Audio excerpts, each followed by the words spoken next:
jangan dekat. Biar enak lihat. Permisi, Pak.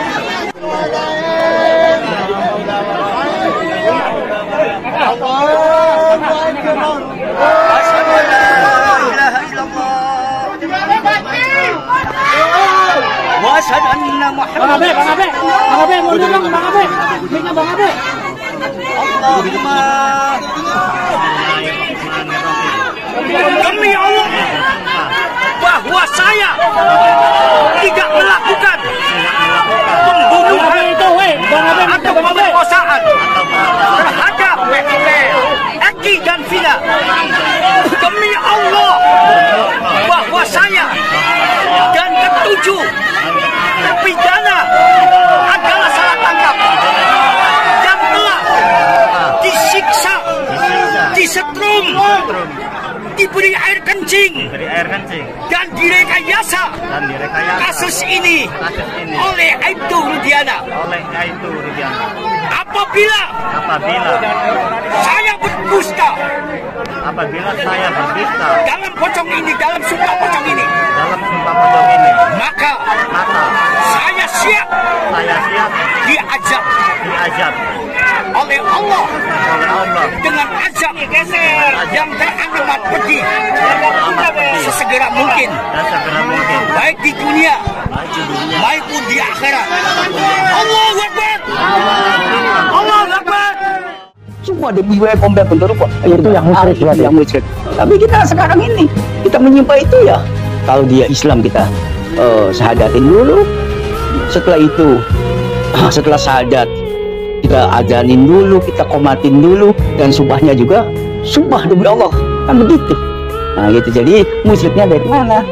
Memang gitu. Sebenarnya kita juga pengen tahu proses kenapa sih tempat ini Padepokan Ampara Jati yang dijadikan tempat untuk sumpah pocong Sakatata, dan juga kuasa hukum yang sudah hadir tadi dari Jakarta ada Farhat Abbas. Ya, jadi begini, 3 hari yang lalu tim lawyer daripada Sakatata ini yaitu Farhat Abbas beserta rekan-rekan ada Ibu Titin pada datang ke sini untuk meminta bantuan kepada saya untuk memimpin jalannya sumpah pocong, dan juga meminta sekaligus tempatnya.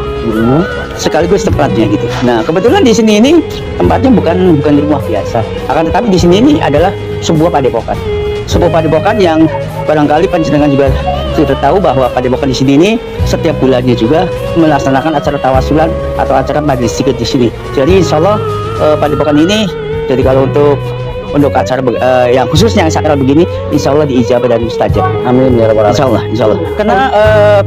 Karena sumpah pocong juga bukan dilaksanakan baru kali ini, tidak.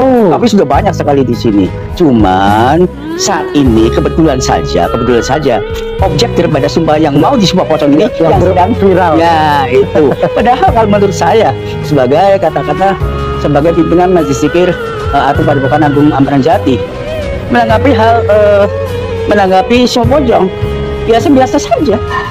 Tetapi memang efek daripada sumpah pocong tersebut sangat luar biasa. Jadi sumpah pocong mama biasa, tapi efeknya atau tulahnya yang luar biasa. Apa sih yang pernah terjadi pada ketika sudah sumpah pocong sudah terjadi? Pernah nggak mengalami mungkin klien-klien yang berharap minta bantuan Kang Raden menceritakan bahwa apa yang sudah pernah terjadi pada saat sumpah pocong? Begini, yang terjadi efek daripada atau tulah negatifnya itu kepada yang mengucapkan sumpah bohong, dalam artian yang tadi diucapkan kan gitu, saya demi Allah saya bersumpah begini. Nah terus terakhirnya kan apabila saya berbohong mengucapkan sumpah pocong ini, maka saya siap dilaknat oleh Allah dengan azab yang teramat pedih sesegera mungkin, baik di dunia maupun di akhirat. Nah itu sebetulnya si tulah tersebut, si azab, si hukuman itu sebetulnya bukan semata-mata istilahnya Allah yang ini tidak, tapi ucapan dianya. Yang terjadi gini, biasanya kan sumpah pocong itu biasa dua Kang Raden. Terus kita terjadi yang kita lihat sekarang ini adalah kok sumpah pocong yang disiapkan sudah 2 orang ternyata disumpah cuma 1. Apa ada efeknya juga Bang Raden untuk 1 orang ini yang sumpah pocong? Begini, sebetulnya iya memang betul. Yang namanya sumpah pocong itu harus ada 2 orang yang berperkara. Dalam artian harus ada 2 objek. Harus ada 2 objek harusnya itu. Nah, akan tetapi kita juga tahu kenapa yang satunya tidak datang. Apakah karena takut, karena barangkali secara nurani dianya mengakui kebohongan yang selama ini yang terjadi kan begitu. Nah, sedangkan yang satunya lagi hadir barangkali dengan hati nurani dan keyakinan dia, karena dia memang udah bersalah, betul begitu. Dan sudah pasti kalau enak sih tetap ada itu, tetap ada imbasnya. Dan kalau tadi tidak kita laksanakan, bagaimana kecewanya netizen, bagaimana ribuan orang yang sudah pada hadir, pada datang, yang ingin menyaksikan sebuah pocong, tapi di sini batal untuk dilaksanakan. Bagaimana? Kan begitu. Nah, tapi begitu juga kita kembalikan kepada yang bersangkutan. Dalam hal ini saya katakan tadi kan kita semua tahu kalau Pak Turdiananya itu tidak datang. Ya. Nah, maka dari itu saya tanyakan kepada saya bilang, ini satu objeknya, yang lainnya Pak Turdiana ini tidak datang. Kamu siap enggak, saya bilang. Nah, saya kata menjawab, demi istilahnya demi kejujuran saya, supaya halayak. Nah, tapi begitu juga kita kembalikan kepada yang bersangkutan. Dalam hal ini saya katakan tadi kan kita semua tahu kalau Pak Turdiananya itu tidak datang. Ya. Nah, maka dari itu saya tanyakan kepada saya bilang, ini satu objeknya, yang lainnya Pak Turdiana ini tidak datang. Kamu siap enggak, saya bilang.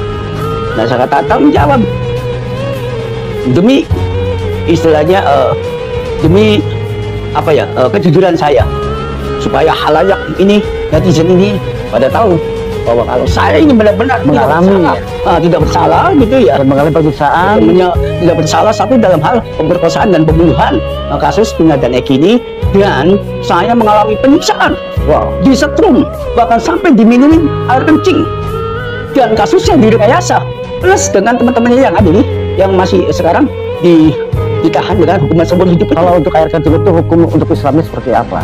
Saya rasa itu bukan manusia itu. Terlepas siapapun, saya tanya, anjing ataupun babi sekalipun ngasih anaknya minum, apakah ada yang memberikan minum dengan air kencing?